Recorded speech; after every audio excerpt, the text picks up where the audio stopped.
everyone, welcome back to WarGamingNewb Historical Hobby Vlog Saturday. This week we will be talking more about the bolt action 172 scale 20mm project that I'm working on with my son.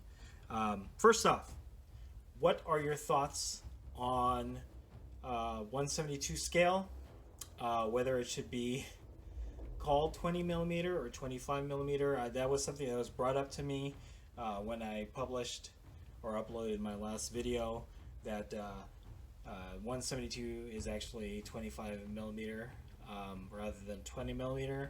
I went online and there seems to be kind of, depending on the model maker, kind of like a conflict that some folks consider 172 20mm, some folks consider 176 20mm. But there's a general consensus in that either is appropriate, I guess. I don't know. I'm new to this scale. I've been playing 28 to 32mm scale miniatures for a while, and so this is something that's brand new. So if I fudged it and this is actually 25mm scale, I'll change the title of the series, the project series. But if not, we'll keep it as is. Or I could just call it the 172 project. Anyway, let me know what you think about that. And we're going to move on to the progress that I've made with my 172 scale miniatures. Alright, first off, this is the first squad or platoon that I'm making for my 20mm Germans. This is just a standard rifle squad with a light machine gun. In various stages of completion, as you can see. This is actually very nice in terms of like what I was able to build out of that German kit in the Bastogne set. So I'm very pleased. I'm going to bring a couple of these models up so you guys can see closer the paint job.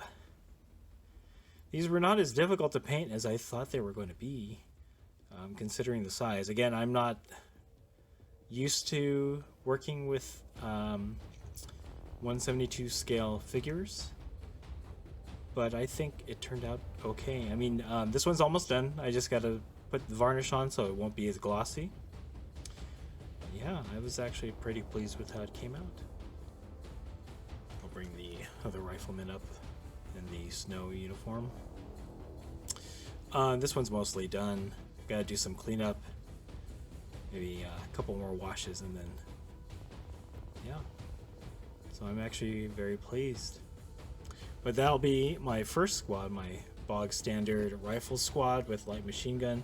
So here's your machine gunner. He's in process right now, and then I was going to use this guy with, I guess, a bayonet on his rifle. Or is it a grenade? I'm not quite sure if that's a bayonet or grenade. I think it's a grenade. So let me know in the comments below if that is a grenade, because from far away it looked like a bayonet, but on closer view it looks like it is a grenade that is launched from the rifle. Or I could be totally wrong. It could be something else. If you guys know, let me know. So anyway, there is the loader for the machine gunner. Alright, next up is my assault gun squad. These guys are going to be running and gunning. As you can see, I have two of them pretty much complete.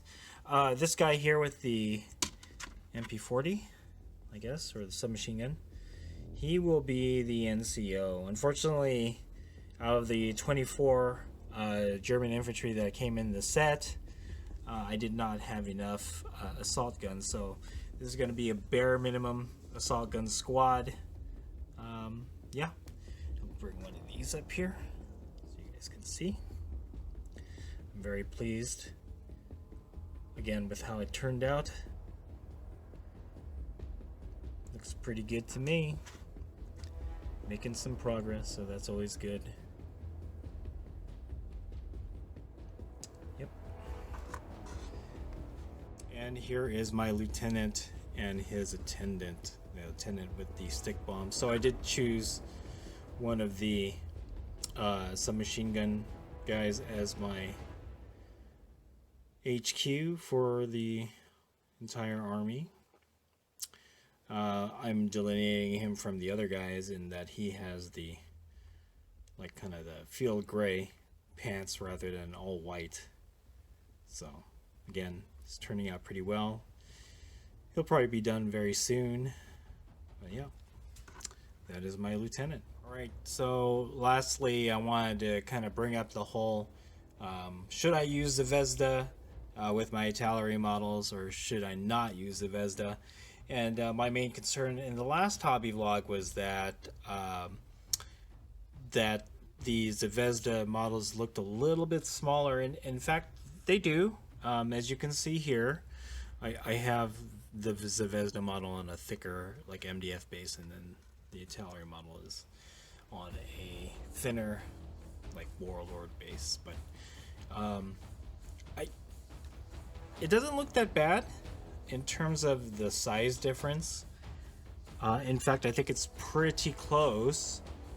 So I guess that answers my question on whether or not I will be intermixing these models together. I believe I will, since Zavezda has a variety of different kits that are readily available on Amazon, by the way, for a pretty inexpensive price. I think I got the Grenadiers in Anorak for $10, and that's 5 Grenadiers that are included in there.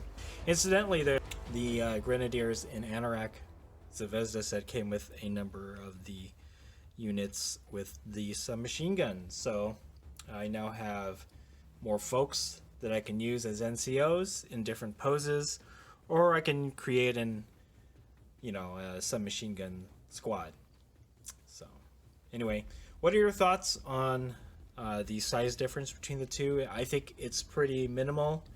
It's close enough that you won't notice too much of a difference.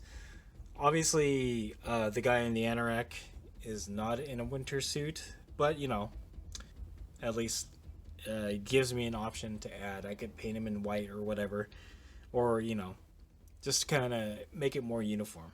Anyway, so what are your thoughts on that? Let me know. Comment below.